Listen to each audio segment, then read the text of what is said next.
Phân biệt cho anh em cái phím cơ K550 V3 và V4 nhé. Đấy, hai con này thì về chức năng thì nó giống hệt nhau bạn nhé, nó giống hệt nhau, nó chỉ khác nhau về chức năng led thôi, chức năng led thôi. Con này thì nó sẽ có chức năng là led đi từ trái sang phải và từ phải sang trái, con này thì led từ trên xuống dưới, và các màu nó sẽ có nhiều màu, nó đều tương ứng nhau đấy.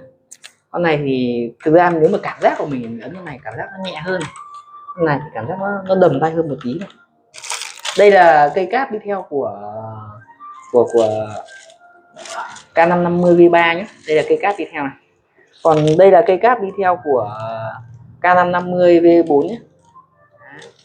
Hai con phím cơ đang rẻ nhất phân khúc, là cực kỳ chạy.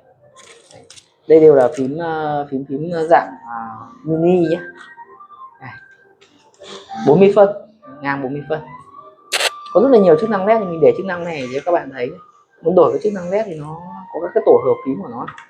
Đó.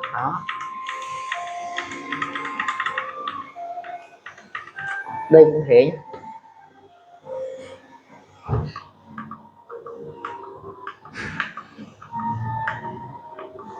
Đó. Ok.